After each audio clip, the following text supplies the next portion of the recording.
Good evening or good morning to anyone who's on the call. Thank you ever so much for joining us. I'm Eloise Seidlin. I head up the change practice at McKinley, and it's great to see so many people from my network and also from LATAs that have signed up this evening. So thank you for taking the time to connect on a topic which I'm sure you'll all agree is incredibly relevant to us all right now.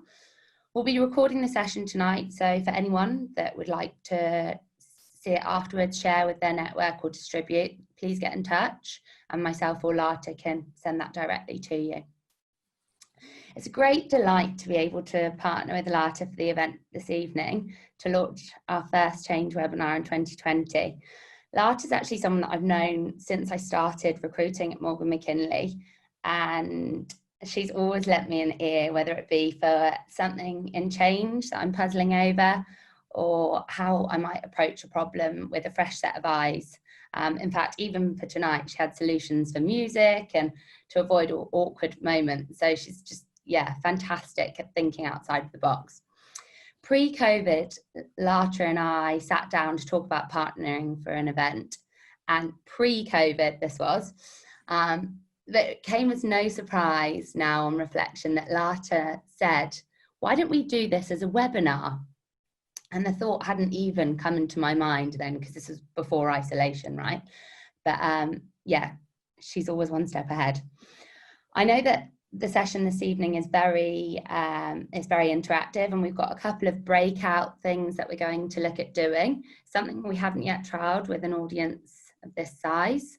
So please do be patient with us if there's any technical glitches. I'm sure we'll work through them together. I'll be manning any questions and last lesson time at the end of the session. So we'll make sure we answer everything. Without further ado, I'll hand you over to the wonderful Lata Hamilton. Thanks, everyone. Hi, everybody. I hope that you can hear me. Thank you so much, Eloise. Can you give me a thumbs up, Eloise, if you can hear me? Awesome. And for everybody else, if you can maybe pop into the chat as well, so that Eloise is manning the chat. She's going to be my little sidekick co-pilot for tonight's webinar. So if you want to just pop in there as well, that you can hear me properly, so that I'm not sort of, talking for 45 minutes before getting the signal that you can't. So if you can maybe just pop in the chat, give a big yes that you can hear me tonight, that would be great. And then we'll get started. So like Eloise said, from the moment that we were planning tonight, we really wanted to make sure that it was almost like an immersive experience that you would have if you came to an event sort of in person. We wanted to make sure that people from all over the country or even all over the globe could attend. And again, this was pre-COVID. And so we had always kind of looked at how we could make it really, kind of really relaxed and also very social. Being in change, we are a social group. I can't count on my hands the number of coffee catch-ups that I have in a week. So we wanted to make sure that we were able to bring that into this event as well. So it is a virtual happy hour if you are in this part of the world. So I'm in Australia, Sydney. So it is a virtual happy hour. Grab a drink, give you full permission to bring whatever is your beverage of choice. And if it might be a little bit earlier for you, grab something hot, something warm, or some sort of beverage for you as well. Alcoholic, non-alcoholic, it's completely up to you. And whatever is your policies on this thing. And if you're snacky, I don't know what it is about working from home, but I've definitely been getting snacky. So something sweet, something salty, grab that as well. I saw somebody had some snacks as well, which is awesome. And then the other thing that I really encourage for you to grab is a notepad and a pen, because I am not just here to share some sweet words with you. That's not what I'm about, and it's not what I do. So what I actually look at doing is always empowering the people who are attending any one of my webinars, training programs, workshops, whatever it happens to be. So I'm going to be sharing so much information with you, all of these incredible practical tools and tips and skills, and I want to be able to share as much of that as possible. I do talk fast, so Eloise did say this is being recorded, so if you do need to kind of go back and watch it to catch all the stuff that I give you, I've just jam-packed so much into tonight's session, and if you make sure that you kind of are writing down as we go through, it'll actually help you to integrate some of the information. So there's heaps of gold in this webinar. I want to give as much to you as possible. So grab that notepad and pen and be writing notes all the way through it. Some webinars I actually give a worksheet, and obviously all my training programs I give a worksheet. Don't have that tonight, so whatever is your option around how you want to sort of take notes. So let's get started. So Eloise did give a bit of an introduction, but you know, if you've just joined, you might have missed it. So if you're wondering who I am, I sometimes wonder the same thing myself. My name is Lata Hamilton, and I am the founder and CEO of Passion Pioneers. And so I'm an accredited change manager, NLP practitioner, and a career coach. And I live in Sydney, Australia, as I mentioned earlier. I am an absolute foodie. I absolutely love food. I'm also a cardio junkie. So I guess those two things kind of balance themselves out. And I'm also a really, really fanatical op shopper. So even the dress that I'm wearing and actually the cardigan that I'm wearing are both recycled treasures. So at Passion Pioneers, what we do is we help teams find their feet and find their futures during restructures and operating model changes, especially when they are related to digital transformation or technology. So because I kind of have a few different sort of skill sets and backgrounds and things that I'm actually trained in, what I like to do before I start with any sort of presentation is actually to share a little bit about what it is that I do, in case you are not from a change background or if you have never heard of NLP and coaching. So change management is sort of on the one hand, and this is pretty much like I just love to give definitions as simply as possible. So it's moving people from doing things in one way, thinking, feeling, doing in one way, to a new way of doing that. And it could be a new process, a new system, a new team structure, a new product, a new service, maybe even the move to remote working. That's all organizational change. And so we're moving people from doing things in the way that they know, the way that it's familiar for them, and we move them to be able to do it in a new way. And we want that to be adopted, embedded, and sustainable. We want it to last way beyond launch. And so we use different tools and different techniques, and a few of the things are up on the screen. So comms, communications, training, business readiness, and we use all of these different things: feedback, surveys, engagement, workshopping, you know, benefits realization, all of these wonderful things that we build into the change management work that we do as change professionals, in order for whatever it is that you are launching, whatever is the solution or whatever it is that you're changing, to actually be adopted by the people. So to have them be informed, have them be ready, and have them be confident for what's coming their way.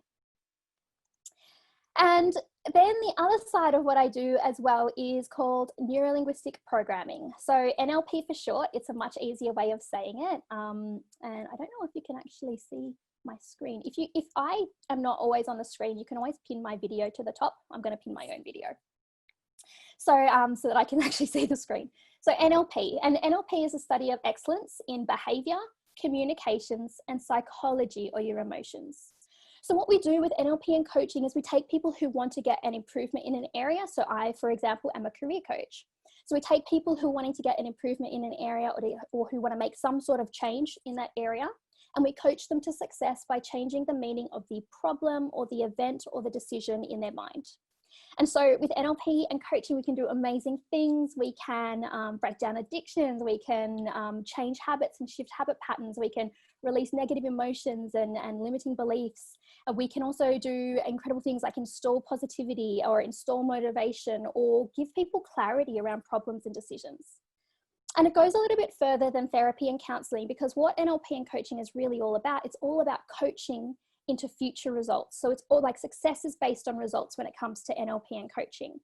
And if you think about it, that's also the same with change management. Like we can be doing, but ultimately we want to know what are the results that we're going to get out of the end, and are they going to be sustainable? Are they going to last long before the change is made or something is launched? So whether it is in my professional career or whether it is in my business, Passion Pioneers, I'm always blending these two things together, the change management and the NLP and coaching, to create change advisory, run workshops, and also run team trainings and training programs and webinars like this now as well because of COVID. So that's what we do. And I guess why I'm sharing a lot of this information is because it's going to inform a lot of what we talk about tonight. So I am a change manager. Tonight's mostly about change and about how we can actually harness our workforces to be able to, I guess, embrace and also get excited about changes that might be on the horizon.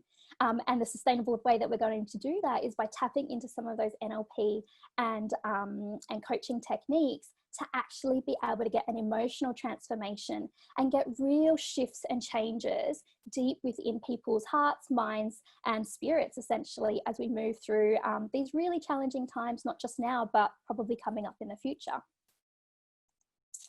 So at the very start of our Reimagine You program, which is like the flagship sort of training that I offer through Passion Pioneers, what I usually do is tell people a little bit about my career because I find that it helps people kind of place me, and I also share about some of the experiences that I've had on that.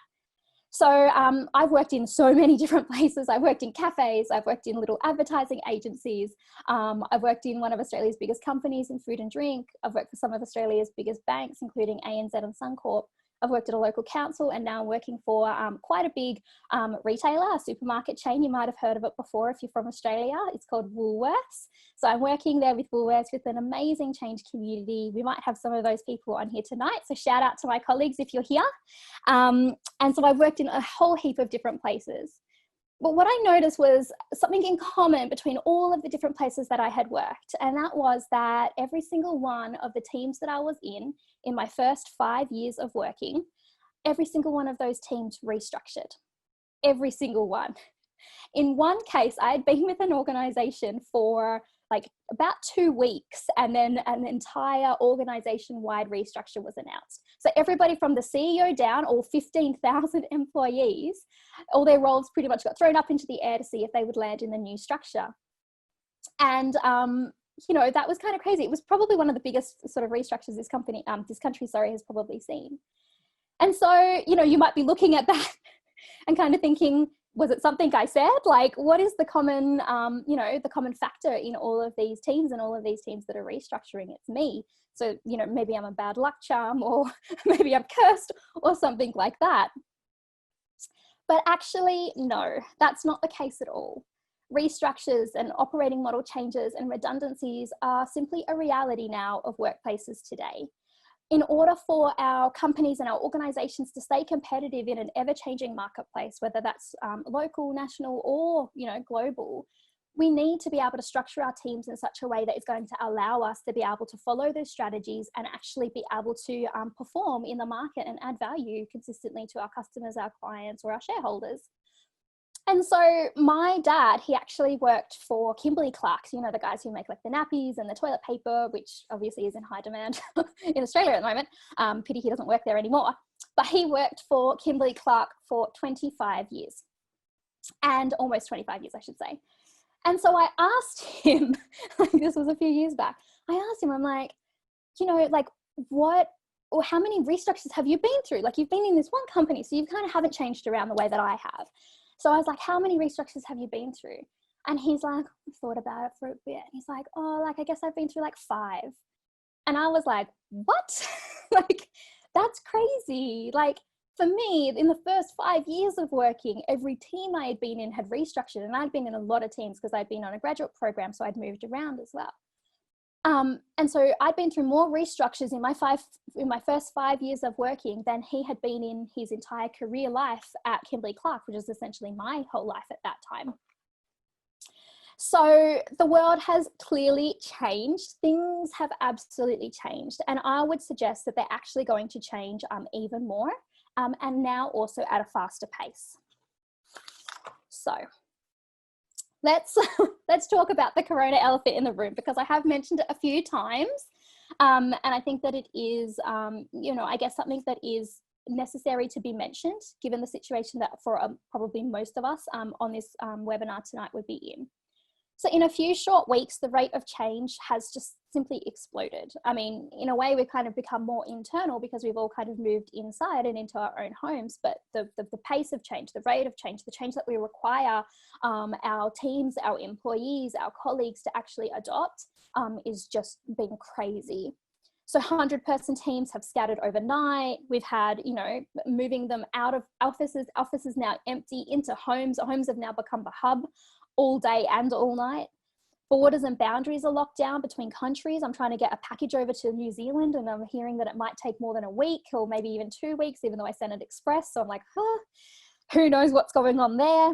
Our teams and our projects have had to adapt and innovate so quickly to keep project delivery on track through this time and keep their people safe and sane. So our projects have been jumping online, working remotely, discovering agile potentially. I ran a webinar a couple of weeks ago for some project managers, and you know, just the sheer pace of change for how they can actually keep on track with their projects was just amazing. So everybody's kind of scrambling to try and continue this business as usual. But the thing is that this situation is not at all usual. We are not in this like normal kind of world. And I know that you might start hearing all of these phrases like social distancing and flatten the curve and the new normal, and these are popping up and they're kind of buzzwords. But my question to you is, what if this is now just normal? So not the new normal. What if this becomes just normal? What if we never actually go back to BAU? And what if coronavirus was actually the catalyst for a change that was already coming, that maybe we had been kind of, you know, keeping our eyes closed to, for a change that was already coming and is now very much here to stay? So in Australia specifically, we've had fires, we've had floods, we've had now a global pandemic, and that was all within the first quarter of 2020. But maybe this year was always going to happen. Maybe it was just preparing us for what was inevitable, but we were just closing our eyes to. So what I'm talking about, you heard me mention it before, and it is what I you know, do most of my sort of work in with Passion Pioneers, is around digital transformation. And this year, the World Economic Forum estimated that 75 million jobs could be replaced by technology. So things like automation, artificial intelligence, these are all, they're not way off in the future anymore. Like there are so many organizations, companies, solutions that are coming out that are actually bringing it right now into today. And so this is kind of in the next 10 years. So by 2030, that's 75 million jobs worldwide. And our world has already been thrown into, you know, a bit of a crisis with this whole coronavirus. And it's not new news. Like experts had been predicting this job loss pandemic for years already. And I find it kind of a bit ironic, because if you've seen TED Talk, if you've seen Bill Gates's TED Talk on, are we going to be ready for the next global pandemic? That was actually done in 2015, that TED Talk from Bill Gates saying, will we be ready? And the answer was no.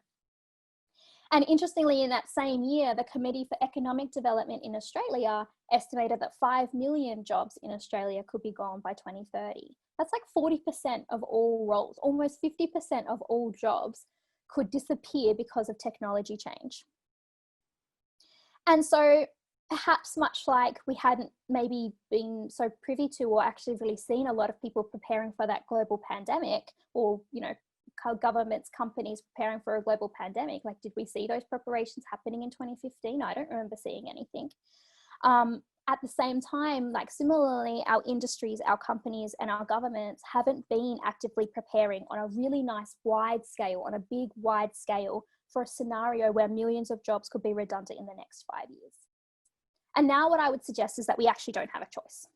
Within one day, over 250,000 Australians sought financial support from the government, according to the Sydney Morning Herald. And there'll be links at the end of this pack to all of the sources for all of our statistics tonight. And 800,000 people lost their job in the space of a week, according to the ABC. And so I'm just going to say it right now. Let me be the first to say that I was wrong. I was wrong. I had always thought that our huge masses of job loss would be caused by digital transformation. But actually how it's been caused is by a naturally occurring virus. And so what I would suggest is that this coronavirus situation that we're in is probably just heralding all of the job losses that were actually waiting for us just on the horizon. And maybe it's bringing them a little bit closer and a little bit earlier. So instead of waiting for digital disruption, now it's actually here with us now.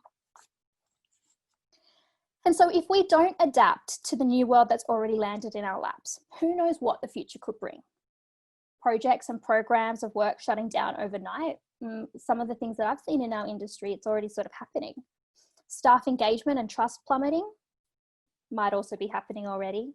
Unemployment rates that we can't come back from might also be happening in your particular country. If you're from a different country to Australia, it might also be happening already. and a workforce of battered souls who have lost hope. I think that also potentially could also be happening already. And the thing is like when we're talking about the workforce, we have to think about what that actually means. If you've got a workforce that just doesn't know how to stand on its feet and how it doesn't know how to actually have that hope about a bright future and a future that they can actually be part of, when that confidence and that self-worth drops in an entire population, everything that goes with it drops as well. The creativity, the innovation, the resilience that we need to be able to rebuild society is absolutely threatened. Industry doesn't exist without the workforce. So for me, it's here that we actually need to most manage our risk. So again, like when I'm running this Reimagine You program, I usually run it live for people. Obviously, it's turned into a digital program. Thank you, coronavirus. But when I'm running that Reimagine You program, here's what I ask the team to think. I ask the team to think back to the announcement of their restructure. And I ask them to think, what were your first thoughts? And how did it make you feel? What fears did you have? What fears came up for you? And how did you describe what was going to happen to your family, to your friends, to yourself? And if there's people in the room who have already lost their jobs, well, how does that feel? Because it makes you wonder, doesn't it? And here's the really interesting part. Every team that I had been in had restructured in my first 5 years. And every time I had been happy about it. I had always been excited at the prospect of redundancy, because it's the uncertain nature of today's workplaces that's gotten me to where I am today. It's, tripled my salary in the space of 3 years. It's allowed me to be a thought leader in a profession that I had previously no experience in. I get to work on enormous changes that impact over 100,000 people, and I have my own business as well. So it's because of the uncertainty in today's workplaces that I've been able to grow and adapt and shift and change into new exciting roles and have that variety. It's completely shifted what's possible for me, what I thought was possible for me. And now we need to start helping our workforce to shift what's possible for them. So my question is who will lead the charge to motivate our people into upskilling, reskilling, and just plain coping with the career crisis that most people are going to find themselves in if they haven't already? Well, that's what I'm here for. And you are too. Because this webinar is not just a chit chat. It's actually a call to arms. It's a call to action. There's something in here. There's a reason that you're here tonight. You have arrived and you came here tonight for a reason because you actually care. So you're part of this already. You're part of this movement because you showed up tonight, and congratulations for doing so. You guys are the pioneers who are going to help protect the future of the workforce and of our world. So whether you're a change manager, a project manager, a business leader, it's up to us now to write the future that we want and to drive the innovations to keep our organizations and our projects and our teams afloat in this strange storm that we're finding ourselves in. And it starts by creating a strong and positive future-focused workforce now. And so this webinar, as we move through the different sections, there's 3 topics we're going to cover, and this webinar is going to show us how to lead this sort of change for our workforce.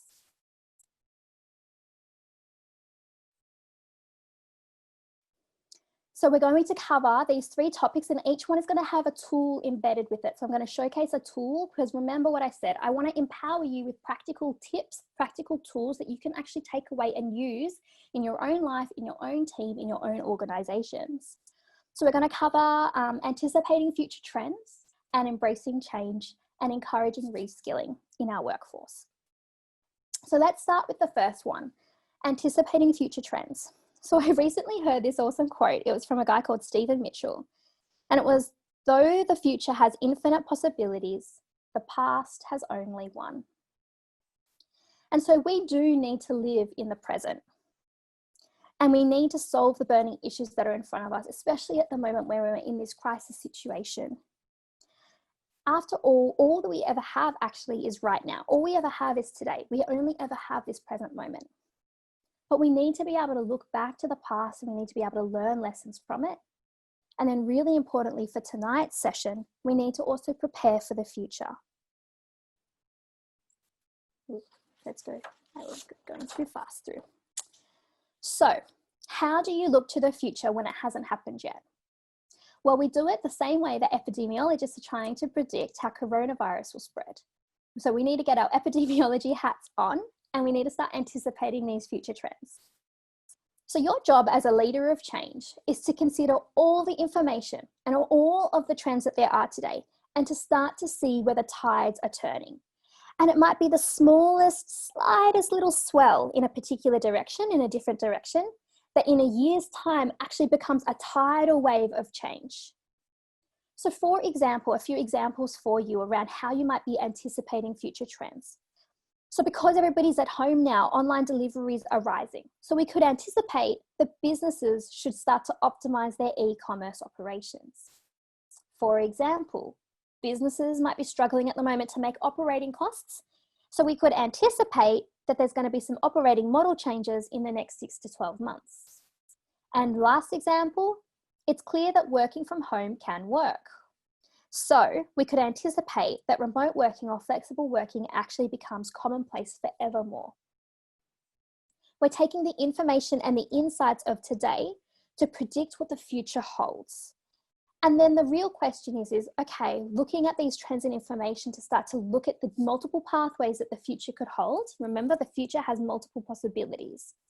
So looking at those different pathways, we then need to think about, okay, well, what are we actually going to spend our time preparing for? How are we going to prioritize what we should be focusing on delivering, given that we don't actually know which pathway the future will take? The past only has one path, the future has many. So we could know that there's all of these different trends, and how are we going to actually decide, well, what should we focus on now? So what we need to be doing is we need to be decluttering our backlog of random change activities. Trust me, I'm sure that we all have a lot. Most of the organizations that I've worked in have had a whole heap of incredible initiatives, incredible activity that's in the pipeline, but not maybe checking in every few months or every 6 months or whatever to actually see whether all of that is still relevant, to actually see whether there's things that we maybe want to switch off. And so we need to start decluttering that backlog of change activities and focus on what are the urgent priorities of today, especially because at the moment we are in this crisis situation, but we should be doing this anyway. What are our urgent priorities today? And then what are the critical priorities that are going to set us up for tomorrow? So looking at all of those different multiple pathways, what are the ones that we want to put our money on? What are the ones where we really want to actually make sure that we are preparing ourselves for? Now, nobody can see into the future, but what I can give for you instead is a tool to actually help you declutter and help you to prioritize. So this tool is, it's called RPM, and it's actually a business tool that's used by Tony Robbins. And I have been using it myself for several years.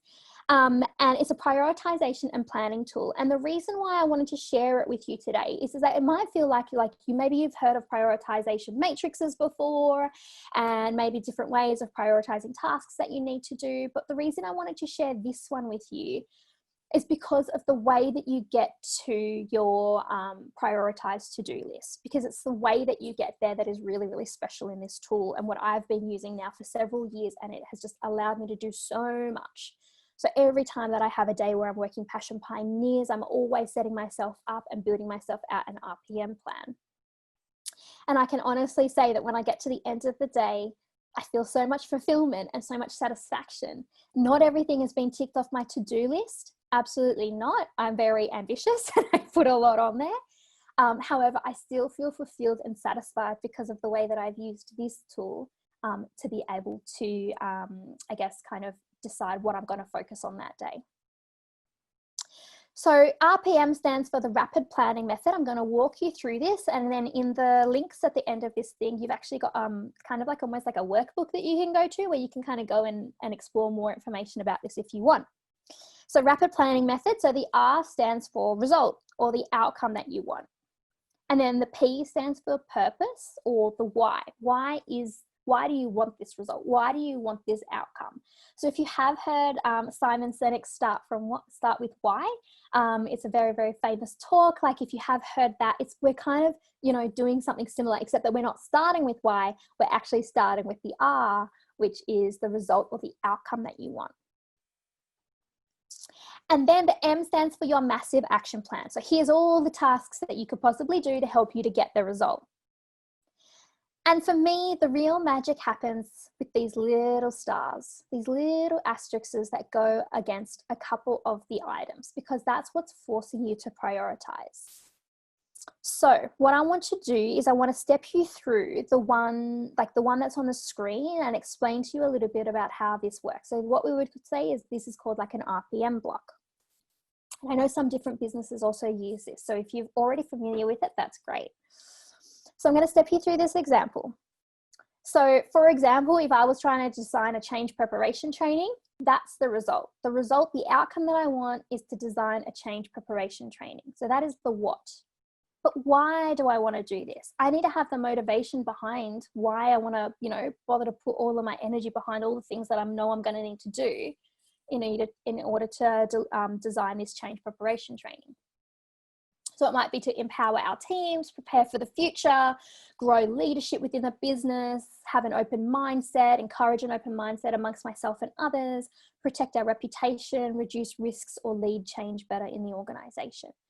So I could maybe keep going, build an even more list. We've got more space here, and I could make even more in terms of my reasons why I want this result.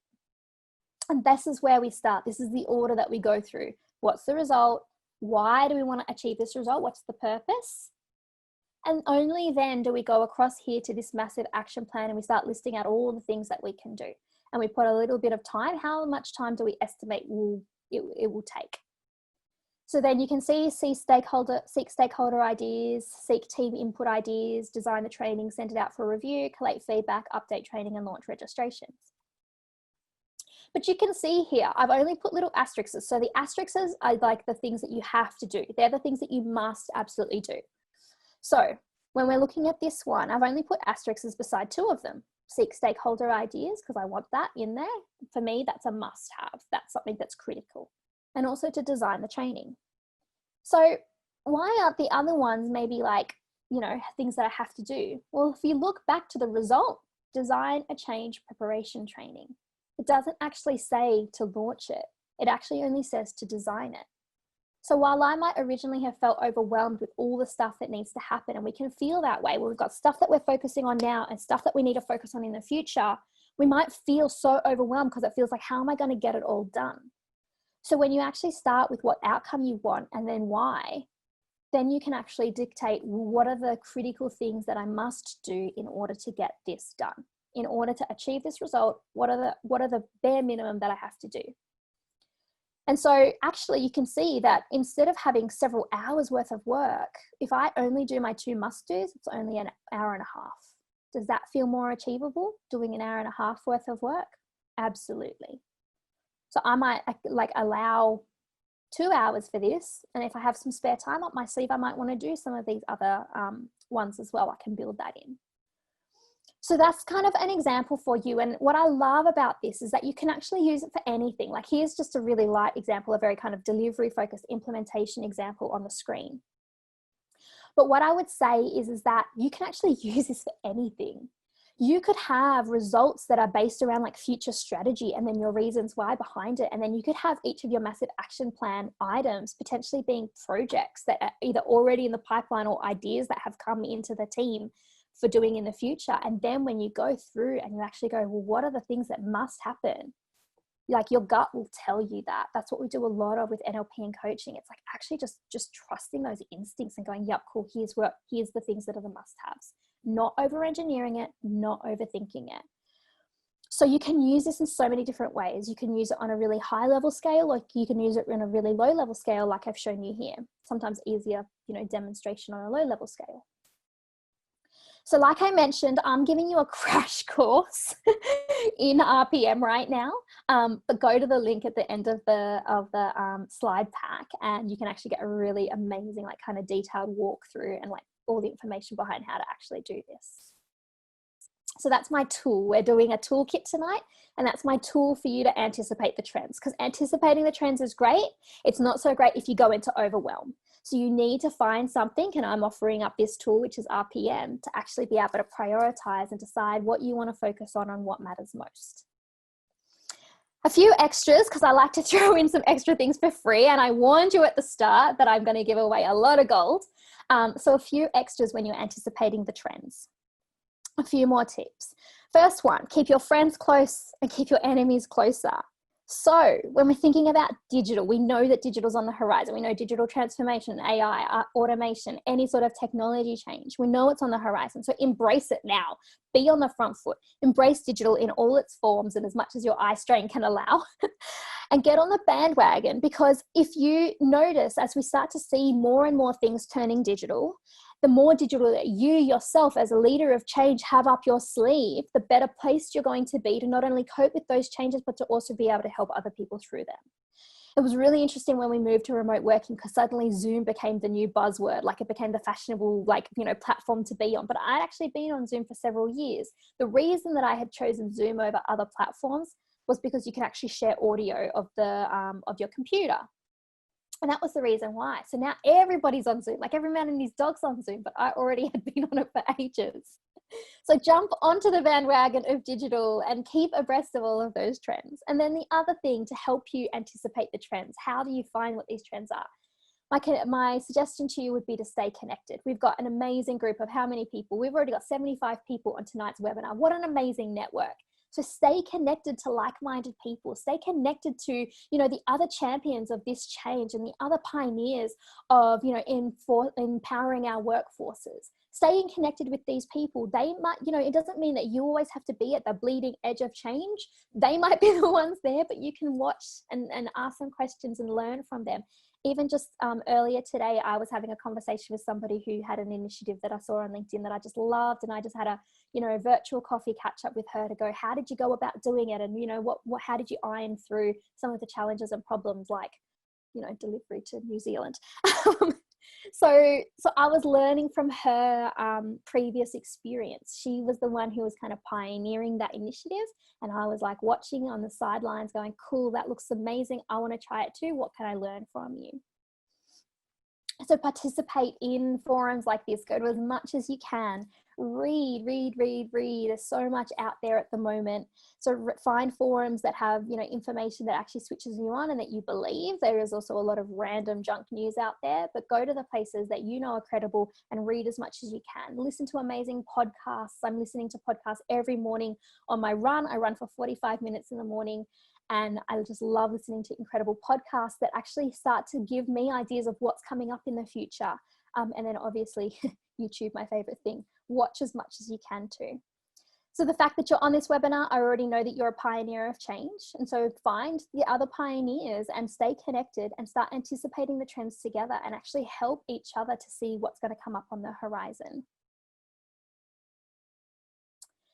So topic number 2, what we want to be able to support our workforce to do is to embrace change. So I'll say it once, I'll say it now. You need to do step 1 in order to kind of set yourself up for step 2 and step 3, actually. So hey, will you ever really know, I already mentioned this, but will you ever really know which trend is going to take hold and the exact path that the future will take? You won't. The future has infinite possibilities. The past has only one. You can always reflect back on what happened, but the future has infinite possibilities. So you need to arm your people with a foundation of change acceptance. This is something that I'm so passionate about, arming them with a foundation of change acceptance. And I call this the undercurrent of change acceptance. Not the underbelly of change acceptance. It's not dark and, mysterious and a bit dodgy McDodge. Instead, it's the undercurrent of change acceptance. Because what I like to describe, when I'm running change workshops or leadership trainings, I like to describe this as being, it doesn't matter what the waves are. The waves are always held up on this undercurrent of change acceptance, this comfort with change that is always there. And so the waves don't have as far to fall or as far to climb up because you've actually got this incredible undercurrent underneath, holding it all up with a strong base already. So I have been working in change management now for so many years, and I can tell you that trying to land every single change on a low base is seriously one of the toughest things to do. It's one of the biggest issues that I consistently face. It's like you're always starting from zero. It's like you're always starting from point zero every time, from the ground every time, instead of being able to build on a foundation that's already there. And you're redoing all of that hard work with every change. It's like the peaks and troughs are just so much stronger. They're so much bigger, and they take so much more to be able to refresh off and rejuvenate. And then also in the midst of it, it just feels like there's so much that needs to happen, so much that we need to do. So this is the problem with the way that we think of change now. We think of change as being points in time. We think of change as being like particular projects or particular launches or particular changes that are coming at particular times, as opposed to business as usual, which is like the ongoing operations. But like I mentioned at the start of this, do we have business as usual anymore? Does it actually exist? We are constantly being bombarded with so much change. And a new concept that I absolutely love is this idea of change as usual.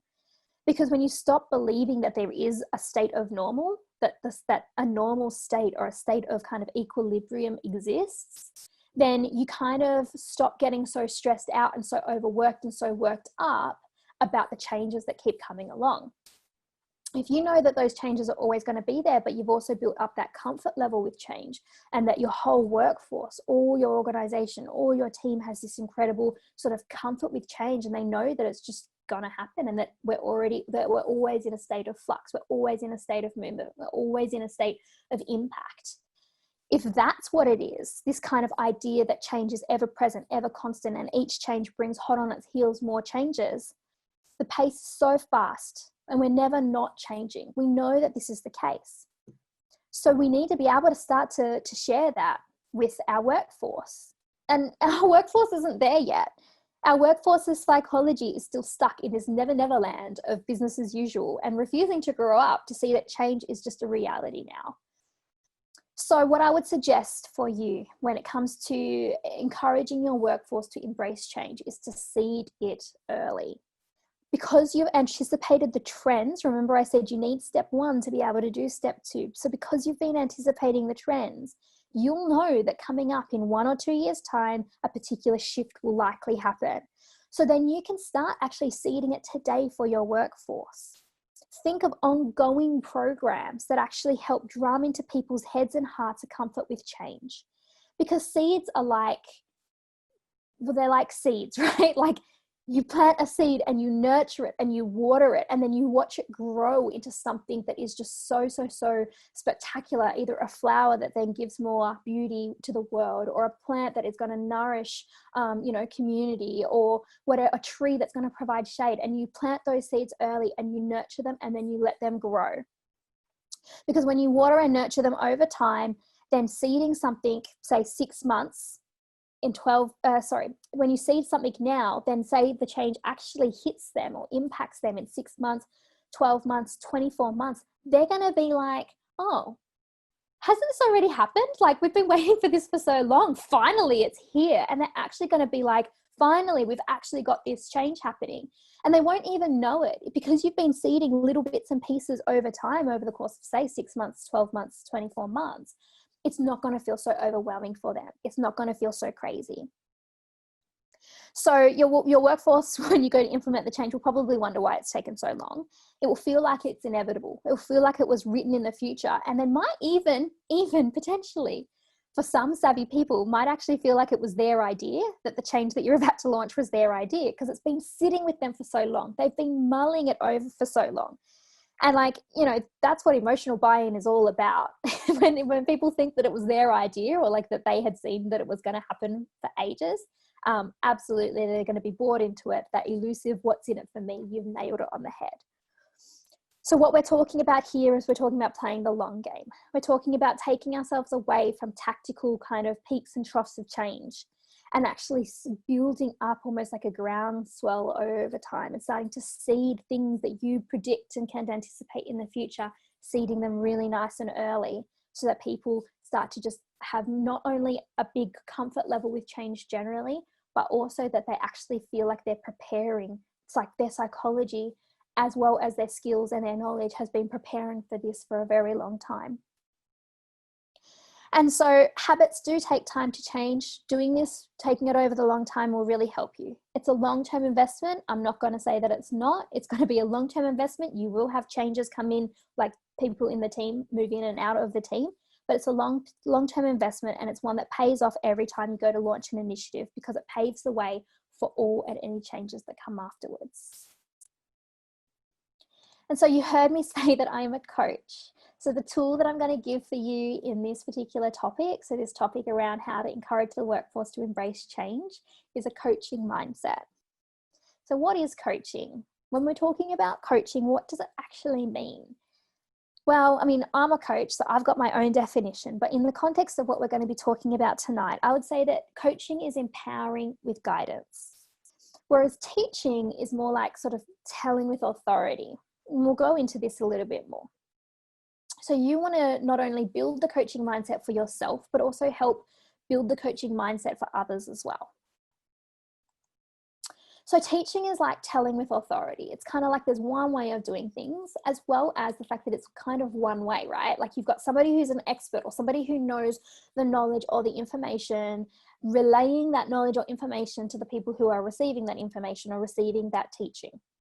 And often what we're doing when we're doing teaching is we're kind of focusing really on the what. We're kind of teaching what people need to know. But the thing that I would suggest here is like, well, remember, we don't know what the future holds. We don't have like, you know, a crystal ball to look into the future and know what it holds. So we could be teaching something that actually doesn't work, that actually is not going to ever eventuate, or we could be teaching something that actually just isn't even planned for the future at all. We don't know what change is going to happen. We just know that change will happen. So how do we prepare ourselves for, and our workforces, for something that we can't actually pin down? Well, that's where this coaching mindset comes in, because coaching is more about empowering people with guidance, empowering people with the frameworks as to how to go about doing something, rather than actually teaching them what to do or how to do it. It's two-way. It's more of a conversation. It's more interactive, and it's more about feeding ideas and shifts and changes and action between the person who's coaching and the person who's receiving. And it's also multi-directional, so you can actually have group coaching as well happening. And coaching is really focused on the how. So actually what you're doing is you're arming your people not with what to know and what to do, but how to come up with, you know, creative solutions to problems, or how to think differently about X, Y, Z, or how to be more resilient. And as you start to kind of look at that, you start to, again, be building up that undercurrent of change acceptance, because we're not focusing on the ups and downs. We're not focusing on all of the specific changes that are coming, which would be, you know, very much the kind of teaching. This is the change that's coming, and here's what you need to know, and here's what you're going to need to do. Instead, what we're really looking at is going, it doesn't matter what change is on the horizon. We're going to arm you so that you've actually got all of the internal and external resources to be able to cope with anything. And then like actually spending more focus and time building that, so that when those changes come along, they'll be actually kind of training themselves half the time. So we're teaching them how to tackle problems and issues, how to dream, how to vision, how to deliver, how to track our results, and how to adjust our strategy to keep on towards our goal. So imagine building a coaching mindset in each and every person in the workforce. Do you then think that maybe they could handle any change that comes their way? Absolutely. So teaching is the what and coaching is the how. And empowering our workforce with a coaching mindset is going to be the game changer. It's the way that you play the long game. And then the extra thing that I'll give for you, why am I always throwing in extras? I don't know why, but the extra thing that I'd suggest, which I have written LinkedIn articles, and you can find it on our blog as well about this before, because it's something, again, that's very close to my heart, is around doing it through immersive training. So immersive training is not just one way, and it's not just dry technical skill. Instead, what it is it's experiential. It switches on all 5 senses, and it engages your mind and your heart to create an emotional transformation. When you start to get that emotional transformation, it doesn't matter so much what the technical change is. People will jump on board with the technical change if you've gotten the emotional shift inside. So immersive training is, pretty much the way that I run every webinar, the way that I run every, program, whether it's live or whether it's digital, the way that I run every workshop. I build in this stuff. Why? Because I know that it works, and I know that people are going to actually be empowered with clarity and confidence through the way that the training has been created. Eloise and I were having a conversation about this just before we jumped on this webinar, and it's one of the reasons why you had music playing if you were on before the hour started. It's one of the reasons that we had the music playing at the start. So again, some ideas for you, and this is all around this tool around the coaching mindset, is for you to be able to support your workforce to be able to embrace change, not just for now, but well into the future, no matter what comes down the line. And this brings us to our third topic, which is to encourage reskilling. Now, you'll notice that I spent most of the session so far talking about what we can do as change leaders. But you know what? Our workforce of the future has to also meet us halfway. It has to meet us halfway. Yes, we are leaders of change, but they need to come and meet us halfway too. So we need to encourage our workforce to reskill, because as industry changes and the types of jobs change, our workforce needs to adapt and change with it. We can't do all of the work. Now, you can't tell because I'm sitting down, but I'm actually 5'0". I'm pretty short. And I'm about to jump on a soapbox in a second because I'm about to get even more passionate. If you see me be passionate already tonight, I'm about to get even more passionate as I jump onto my soapbox, with maybe sharing some ideas that might not be, completely kind of kosher to a lot of people. They might be a little bit, out of the box. But I do think that it is important to share it, especially because of the topic tonight, which is preparing the workforce for the future. So imagine that I've just, risen by a foot as I've launched myself onto this soapbox. So our workforce needs to meet us halfway, and our people need to own their own career. They need to look to themselves to reskill and survive as the world of work changes. Nobody else should be doing this for them. This is their job. This is their responsibility. Now, why? Why would I be saying that it's their job, their responsibility to actually reskill? It's because it's their livelihood and no one else's. And we don't actually learn how to do this at school.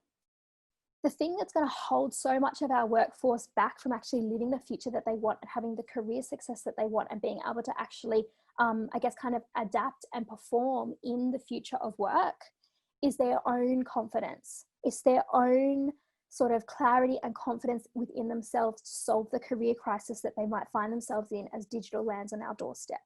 It's their own self-belief, it's their own self-worth and their own confidence.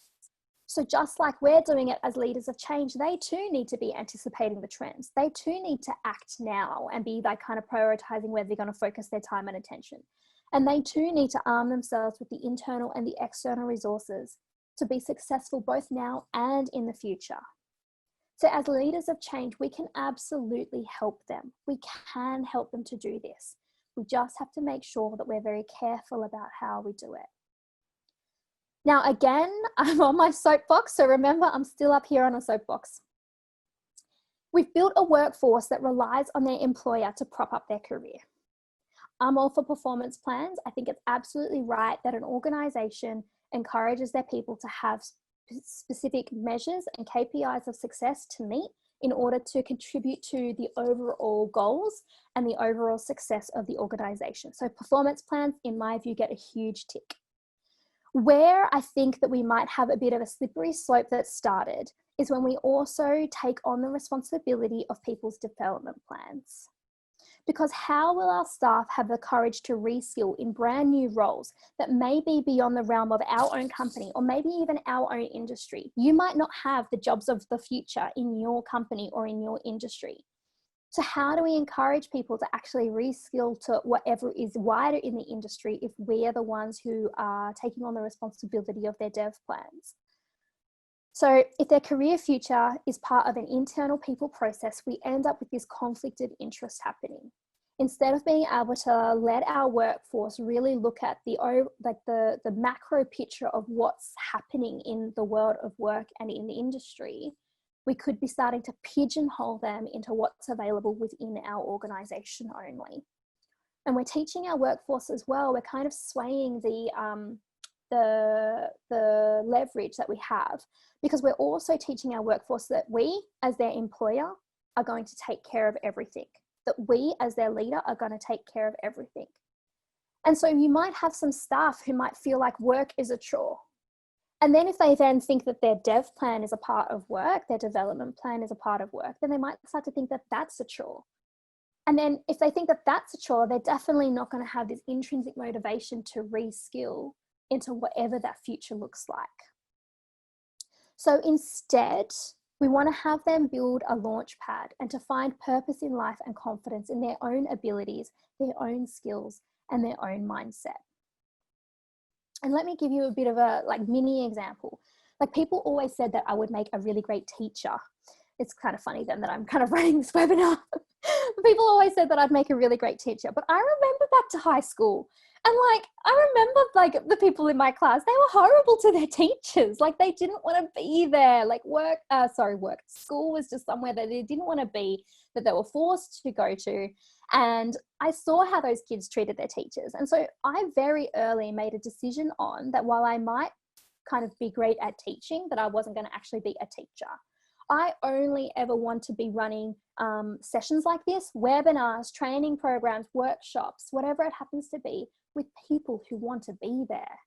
I want people who want to be there to be in my session. And that's why all of our stuff, everything that we always do, is always opt-in. Always opt-in. And the desire to learn has to come from within. And the interesting thing is that the Australian Computer Society did this report with Fathom, and they released this report earlier this year.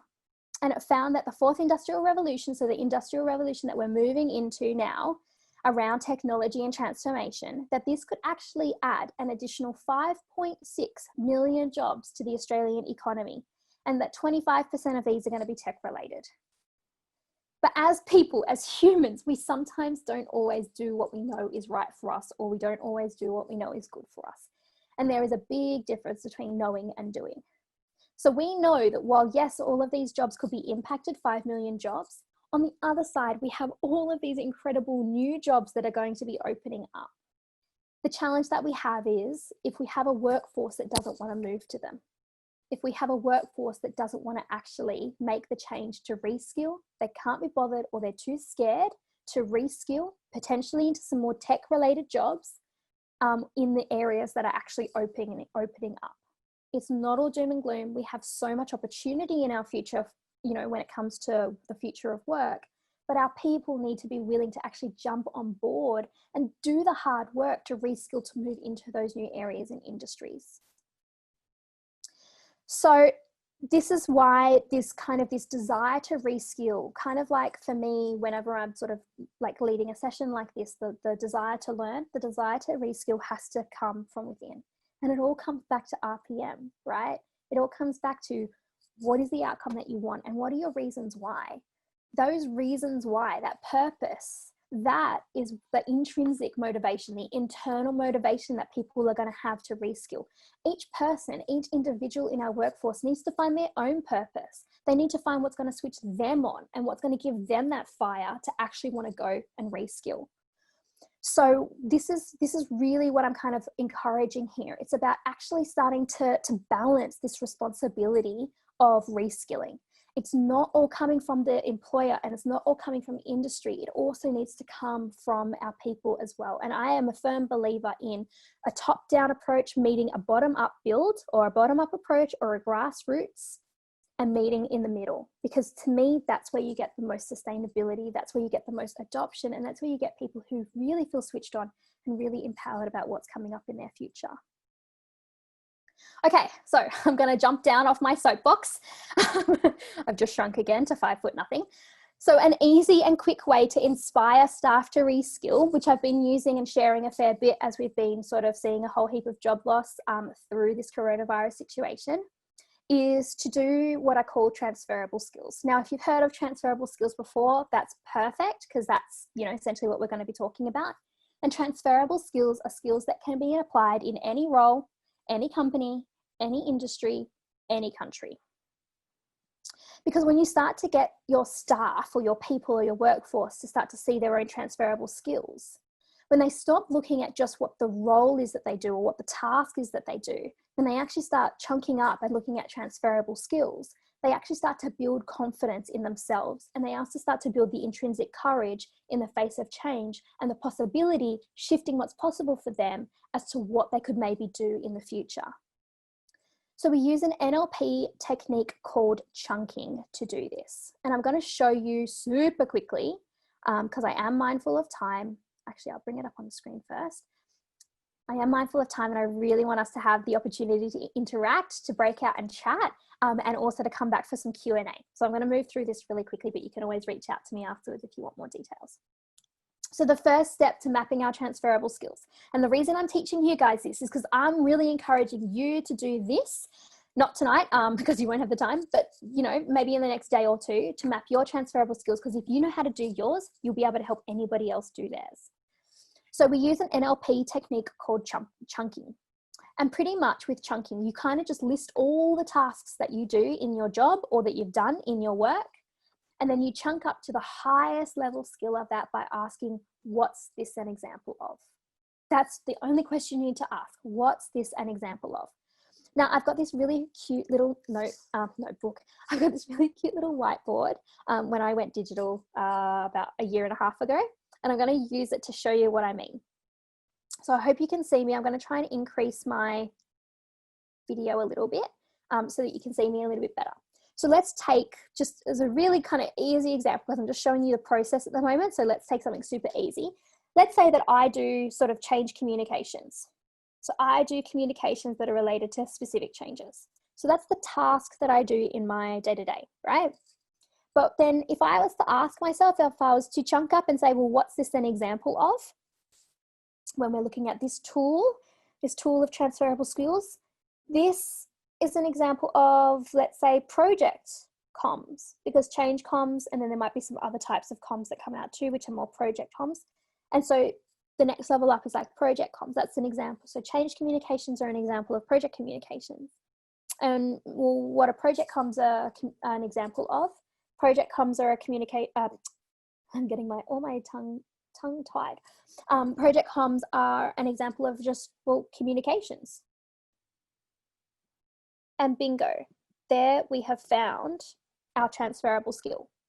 Because communication is a skill that can be used in any role, any company, any industry, any country. It's something that's going to be valuable everywhere. So instead of saying to myself, I only know how to do change communications, I can actually widen my mind and think to myself, oh, actually, I know how to do communications generally. I'm not going to go through more examples because I am mindful of time, and I want to take you to the next step. So that's how you do the first step.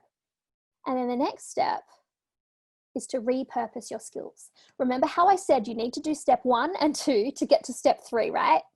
So you'll have anticipated the trends already. You'll know what it is that's kind of coming up. So once you've gotten to your transferable skill, so for me, it's like communications, then think, okay, knowing what I know about anticipating the trends, you ask yourself the question, what else is like this? And this is called lateral chunking. You're jumping across to something similar, but at the same level. So what else is like this? So for communications, I could think to myself, okay, in this, coronavirus situation, this is probably going to last, this crisis is probably going to last a little bit longer.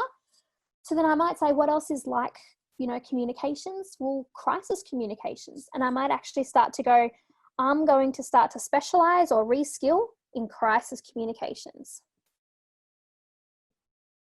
And suddenly we've just opened up one new pathway. Or, knowing that digital is coming down the line. It might be around writing for, digital stuff or whatever it happens to be. But figuring out how you could use communications with whatever is the trends that are coming on the horizon. So that is a very, very, very quick example of how to map your transferable skills and then also do something with them, because there's no point just mapping them. Like, you need to also then know how to apply them to somewhere. So the reason for so much change failing or being delayed is the risks that are involved with getting the people to change. So many operating model changes are avoided or they're delayed because the workforce is hell-bent on having permanent positions. But I think that this is starting to change as well. we're not going to see as much permanent roles and permanent positions, because like I mentioned at the very start, our world is changing. Everything is always like, the only constant is change. And so we need to be able to adapt and grow, and our roles need to be more flexible too. So imagine if we had a workforce that's courageous and that's confident. Imagine if we had a workforce that's willing to change roles every 1 to 2 years, knowing what's coming down the line and knowing that that's going to keep them active and keep them relevant no matter what comes in the future. Imagine if we had a workforce that owns their own career. And imagine that we had a workforce that's willing to pass on knowledge and actually do proper knowledge management, so that the other people can move in and out of roles, and that we can actually keep building over time this innovation, this creativity, and building up this foundation over time. So imagine the innovation that our organizations could have with a workforce that's like that. And I can tell you, it's the workforce that we're going to need for the future. We need this workforce because the future just constantly evolves. So a workforce that owns its own career. We need to have a workforce that is willing to step up and own its own career. And so this brings us to the end of the formal part of tonight, which is me talking at you, which I do not want to keep doing. Instead, I want to start hearing from you guys as well. And so we've arrived. We're here. We've covered these 3 topics: how to anticipate future trends, how to embrace change, and how to encourage reskilling. And we looked at these tools along each one: the RPM tool for prioritization and focusing on what matters most, the coaching mindset to really help build that undercurrent of change acceptance, and then the chunking up and the lateral chunking around our transferable skills to really build that courage and that confidence in our workforce that they can tackle something different down the track. So we need to anticipate the trends and then figure out where we're going to get the most bang for buck and build this intrinsic desire in our workforce and help them on the journey by showing how easily they could actually jump. So we're going to be moving into the next part of tonight. Before we do, if you do have to head off, you might only have an hour available for this webinar. Do check out our website. We have a guide that we've got up there, which you can access, through our website. You'll see a little pop-up come up. You can pop your details in there and get the Leading Change During Coronavirus guide. You can also do a clarity session with us where we use our change diagnostic to help you with the change that you might have either coming up or that you might already be in now, and see where you might have some engagement challenges and risks, and experience challenges and risks and what you can do about them. And then also connect with me on LinkedIn. I really love connecting with people. I have a few people probably here tonight who are from my LinkedIn network. So do connect, because I'm always sharing really cool stuff that I've either seen from other people or even stuff that I've created and written myself as well. Next time. So let's open up to questions. So Eloise, if you want to let me know if we've got any questions. So we've got some really lovely comments, Fleur, around your energy, enthusiasm, passion and your purpose. Thank you. They're saying that there's a lot of synergy. I've had some texts through as well saying that there's real synergy between what you're recommending and what people are feeling out there, and some of the very bite-sized implementable tools. Haven't had any questions yet. Anyone, any questions? Here we are. We've got one from Patricia to ask, what is a trend that you would anticipate for 2021? That's a really, really good question. So I mentioned it a little bit already in the presentation, and it is that I do definitely see a whole heap of operating model changes coming down the line. So I would estimate that probably within the next 6 to 12 months, and what I'm suggesting might happen just from seeing what's going on at the moment, and kind of having been in a few businesses and obviously having been through so many restructures, is that at the moment the operating costs are kind of blowing out of proportion because of some of the challenges at the moment through coronavirus. And so what I'm predicting is going to happen is that organizations are actually going to start jumping onto the digital bandwagon much earlier. So maybe things that maybe were on their technology roadmap for the next, say, 3 to 5 years, they might actually start to look at those things and bring them closer and bring them in sooner, because they're going to want to start to leverage that stuff as early as possible in order to try and kind of recoup some of the losses that have happened through coronavirus. They've already gotten a bit of a taster around what digital can do because of the whole move to remote. And so many things are now popping up that are digital. So new platforms, new everything is kind of popping up. So what I would suggest is that's going to happen. But what that's going to mean with all of this new technology is that we're going to have shifts and changes in people's roles, in what's required from people, in what kind of skill sets are being hired, and potentially also operating model changes as we start to actually see more things get automated, artificial intelligence come in to do analysis work. So where you'll see a lot more growth will be in kind of more of the sort of human focused skills, such as change management, for example. Whereas a lot of the kind of analysis, data, admin, even customer fulfillment can essentially all be automated now. The technology already exists. And now that I think that the appetite from businesses and industry is going to climb and going to increase. As appetite increases, that's when innovation then speeds up, and then even more comes into our realm as well. So that's my prediction. And then I would suggest start thinking about how you're going to start supporting a whole heap of operating model changes. Great, thank you. We've had another question come through. Mm-hmm. Barbara says, great presentation. You've talked about people needing to own their own development, mm-hmm. but sometimes it feels that organisations jump to restructure first, potentially fearing that people can't or won't develop themselves fast enough. What would you say to leadership to encourage them to motivate self-development, ownership of careers now? I would say that they have left it go too long. So it's a fantastic question, and absolutely something that I see as well. Like, they want to bring in new skill sets by hiring in skills rather than actually developing the people internally. And I think it's probably more of a symptom of leadership, letting the status quo go for so long. So instead of actually having built that and really empowering people from an early stage, remember what we said, seed it early, seed it at the very start. It's one of the reasons why we see so much amazing culture often from things like startups or even medium-sized businesses that maybe started as startups, is because they were seeding it well when they were starting, and then that culture has kind of carried through. So it's almost like with these leaders, they just need to start thinking about, it's actually going to be more cost effective in the long run to keep their people in role, because they won't have to pay out redundancies. But they can't just turn around and expect people to learn this stuff overnight. Like, habits don't work that way. They don't change over time, which is some of the other things that I was talking about, which is like starting to build up people's own empowerment around starting to think about what it is that could happen in the future. For example, one of the examples that I'll give for you is, like, I absolutely love that we have in Australia the job seeker and job keeper.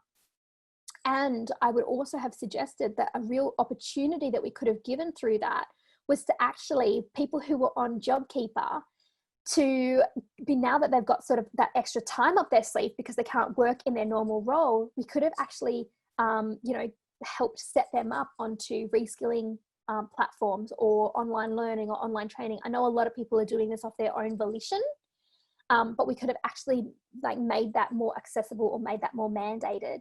And that again is going to help build things into the future. So I think that to kind of, I guess, go back and answer your question, I think that the leaders need to have a look at where, maybe have a little bit of a look in the mirror and ask themselves, where have maybe we not been empowering our people along the way?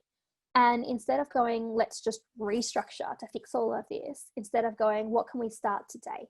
And yep, you're not going to transform the workforce overnight, but it's just start today. Start doing this stuff today. And doing things in the old way just isn't going to get you there. You have to start engaging people in new ways. You have to make it experiential. You have to start encouraging people to really have that confidence and that courage within. And really starting to build that intrinsic motivation to actually want to change, no matter what is the change that's coming down the line. I hope that answered that question. It was a bit long-winded, but it was a great question. Thank you.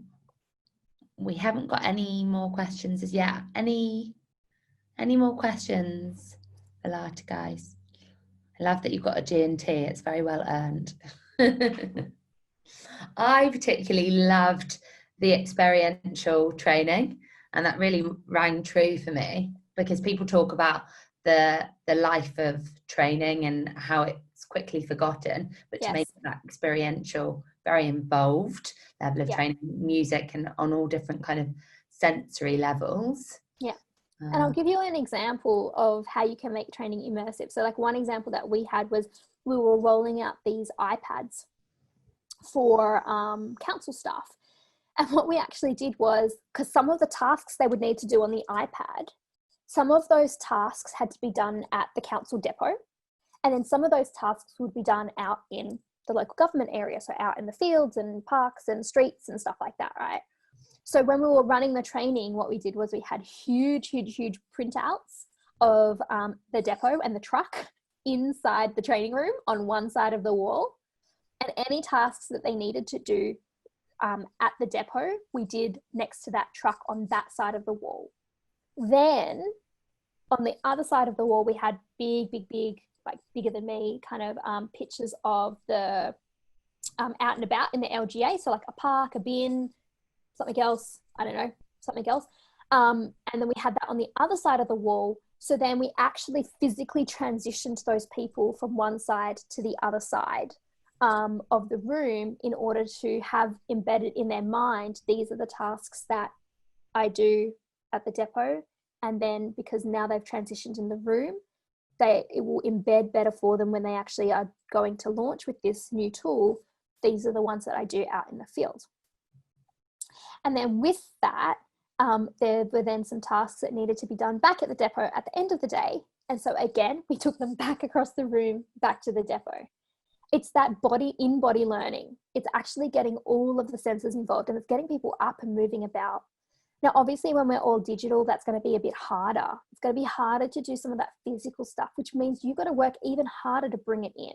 Like I've built some digital training because of coronavirus, and there's going to be little things like little bits and pieces that I put in there that kind of encourage people to get up actually out of their seat and actually move and really switch on their bodies, because then you can just make learning so much easier to absorb and actually to last longer than just the actual session that you're in. Thank you. We've had another question come through as well.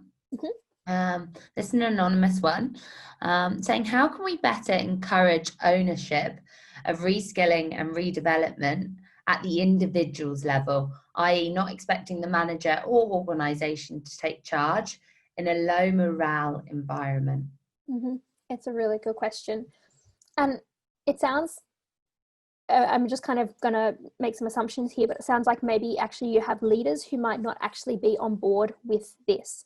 So first things first, I would encourage that you also work on the leaders as well at the same time. So be managing the change for both levels of the organization, the workforce, as well as the leadership, which is one of the reasons, like say, for example, with the Reimagine You program that I run, the program itself is actually run for team members. However, I always include a vision setting workshop for the leaders, because there's no point having the workforce or the team change and transform and have the leaders stay the same. So I want to make sure that when these people have been empowered, that they actually then go back to leaders who have had some shift as well and are actually open to that empowerment. So that's one thing that I would probably suggest there. And then the other thing that I would suggest is to actually really get people to tap into what it means for them. They need to start to tap into their why. Again, this is something that I do in a lot of my trainings. Remember, I'm a career coach, right? So I actually get people to tap into what work means for them and what they want out of their future. Like I always talk about our career being the launch pad to the life that we want. And so when you actually get them to tap into their intrinsic reasons why, their purpose, when you get them to tap into that and understand that work might mean so much more than just a paycheck. And then I would also suggest building out some scary scenarios for the future. Like I always encourage coaching from a place of inspiration, coaching from a place of positivity and, you know, of really kind of going, here's what the world is going to look like for you, and having that be a really positive experience. Sometimes though, to get people to actually take some action or to start to move, we have to bring in a little bit of leverage. We have to make them feel uncomfortable with the status quo, with something that we call it in change is like, you know, the burning platform for change. Now, for you guys, if you're talking about dealing with individuals, kind of more one-on-one, their burning platform for change has to be individual too. It can't be the organization's burning platform. They have to have their burning platform. What's it going to cost them if they don't start to reskill now? Yes, maybe they've still got a job for the next 2 to 3 years. But what happens when in 2 to 3 years, 50% of the workforce has already been reskilling and they're now 2 to 3 years behind in experience. So they're not behind today, but in 2 to 3 years, they might be behind. So again, starting to build out some of that, just kind of some of the what ifs and really some of the consequences and some of the costs if they don't start to take action now. And then balance that. So kind of build that intrinsic kind of desire, that burning platform for change that's a personal platform, and then balance that with here's what the future could look like. Yes, 5 million jobs might be lost, but 5.6 million jobs are going to be created. Are you going to be one of the ones who actually takes it? Are you going to be one of the ones that's ready to put your hand up for one of those new 5.6 million jobs? And I'm so excited because with a lot of this stuff that automation and artificial intelligence is doing, a lot of the tasks that they're taking are the menial tasks, are the boring tasks, the administration tasks, like the really kind of low level thinking tasks. And so when machines start to do that, what you're going to end up is actually being able to open up the workforce to be starting to work on things that are more creative, more innovative, that have to do more with connecting with people, that have to do more with, thinking about and kind of building stuff for the future instead of struggling to kind of input data entry or to analyze this report. Like my partner is a lawyer, and even law clerks are starting to become a little bit redundant because technology now can actually scan all the case law faster than a person can. So it's going to happen to every single industry across the entire board. But then at the same time, instead of having a law clerk sitting there pouring through pages and volumes and tomes of case law, that law clerk could actually be, starting to build out the arguments for the case, or starting to, look at, say, new hearings that are coming down the line and what that could mean. They actually frees them up to start to do stuff that is just much more exciting, much more innovative, much more creative. But it comes back to intrinsic motivation. We have to have a workforce that wants to do that work. We have to have a workforce that actually wants to go to that extra effort of creativity and innovation. Because, in the work that I do as a change manager, like I'm thinking all the time, problem solving all the time, and it can be really draining. And at the moment I'm posting out a ton of parcels, like 50 parcels. I'm enjoying just writing people's name and address on the parcels. Do I want to be doing that all the time? Absolutely not. Like, I love the variety and I love the challenge. So we need to be switching on more of our workforce to love the variety, to love the challenge, because a lot of those kind of menial tasks are going to essentially be taken over by technology.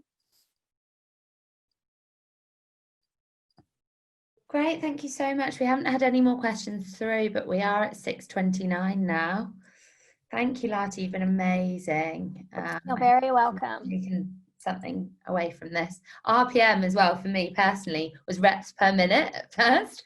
Got that to life, but it's gonna stick with me.